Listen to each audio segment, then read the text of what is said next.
this video, we are going to bust open our time machine and go back in time to the golden years of the 90s. Reflecting on my childhood growing up, my brother and I were spoiled for choice. I was on the path of PlayStation sporting the original PSX and he wielded the legendary Nintendo 64. And of course there was always the debate of which console was better. But what it really meant for us is that we had the best of both worlds. It's no secret that my brother was unstoppable and unbeatable in Mortal Kombat, and his prowess in our household was unmatched in Earthrealm or Outworld. I, on the other hand, was literally the king of the Iron Fist tournament. No living soul in our house could match me in Tekken. And at the time, it was Tekken 3, which developed my deep-seated love for playing as Jin Kazama. But there was also another in our house. Sister. And one fateful weekend, we found out she was the undisputed, unrelenting queen of the dance in Buster Groove. The year was 1998. It was a Friday afternoon, and we all knew that meant we were getting fast food for dinner, and to keep us kids shut up for the weekend, we would usually stop on Sacred Ground, Blockbuster Video, to pick up some movies and games. And for the younger viewers, that meant you could actually rent movies and games instead of buying them to try them for a couple of days before returning them. And if you were dedicated enough, you could clean the game out within that time. I recall picking Buster Groove because I liked the cover art and I figured, why not? I got home and booted the game up with that original iconic PlayStation sound.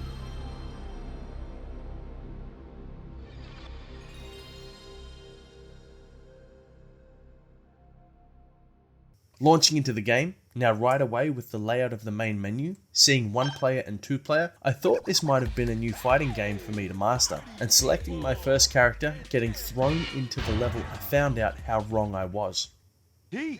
I found out quickly that I was really out of my depth, and I didn't end up mastering how the game worked until it was time to return it, which drove me insane.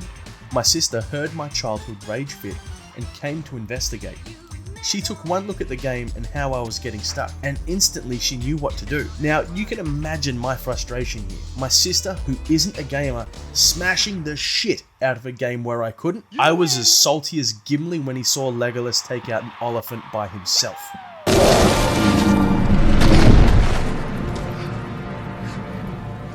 That still only counts as one! So, Buster Groove is a type of fighting game, but it's based on dancing as opposed to physically belting the bejesus out of your opponent. Now, what you'll notice right away from the screen is that there is no health bar, which when you think about it makes perfect sense because you're not actually trying to KO your opponent. Instead, the camera shifts to focus on the player in the arena that is winning. To win, you have to dance to the beat, build up your heat meter and ensure it's higher than your opponent's, which in turn makes your score go higher. So now that I am older and somewhat wiser, I have a much better understanding of how all this works. The game deploys tempo, which is the timing signature of the song to keep you in the game. Tempo is usually beats of 4 of repetition, so think 1, 2, 3, 4. And on the 4th beat, that's when you have to execute the final button press. When you're first starting out against your opponent, you'll need to identify and catch the 4 count quickly in order to hit the ground running. Thankfully, the game starts playing the song before the round kicks off. Initially, you need to get into the groove, so you start dancing with a really light move which is initiated by a singular button press, usually the circle on the 4th beat. As that move is successfully executed, you'll then see an additional button to press, which is a directional arrow, and then the execution button, which must be pressed on the 4th beat.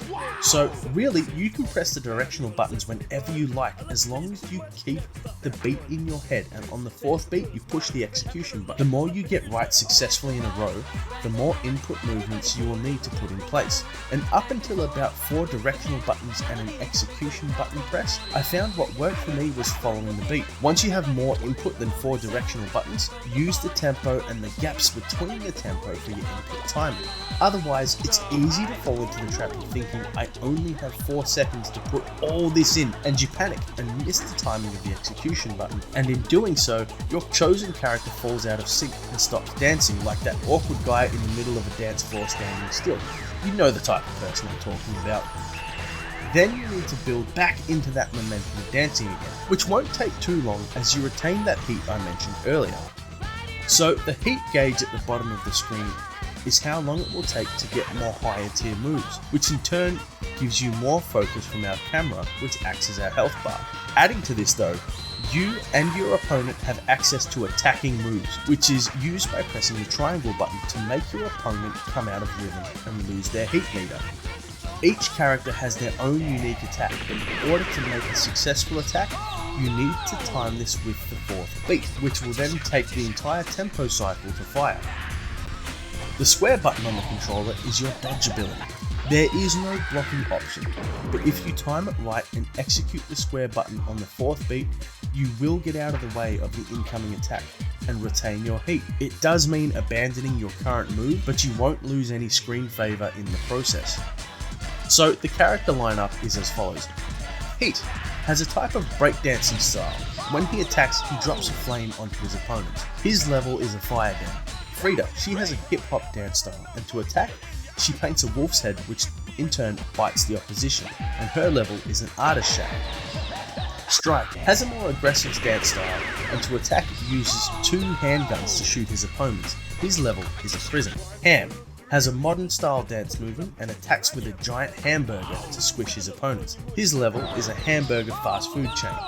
Shorty, another form of hip hop dancing, she attacks with giant pieces of candy that fall on her opponents. Her level is a carnival. Kelly, a bump and grind style of dancing. Kelly attacks with sparkling energy which she gathers in a rattle and then throws at her opponents. Her level is like the inside of a baby's toy box with a giant bottle in it. Gasso, more of a rave style of dancing, Gasso attacks by locking his opponents in a gas chamber, rendering them unable to move. His level is like a gas chamber or ventilation chamber. Pinky utilizes tarot cards to throw them at her opponents. Her level is like a game show host stage. Hero, disco dancer. Taking the book from Mortal Kombat, Hero attacks by throwing an autographed photo of himself at his opponents. His level is a retro disco. Kitty N, a jazz dancer. Kitty N attacks with a crescent-shaped boomerang with a pink heart on it, throwing this at her opponents. Her level is a cat-themed room at the top of a high-rise building. Now, like any would-be stage-based fighting game, there are bonus characters you can unlock. The mid-game character boss of Capoeira and the end-game boss of Robo-Z can be unlocked as playable characters. There is also a practice mode if you feel like you need to figure out your timing signatures a bit better, and there is a 2-player mode which is where my sister would utterly destroy my brother and I. Dance off, bro! Me and you! This was undeniably her jam and managed to master it effortlessly. But I found looking back in the game, it was quite ingenious, blending the already popular fighting game with the emerging music-based genre, which I feel like Buster Groove played a big part in shaping the future for all other music rhythm-based games moving forward. If you are keen to give this a go, you can get this working through DuckStation to give it a whirl. For me, this has been an amazing trip down memory lane, so thank you for coming along for the ride.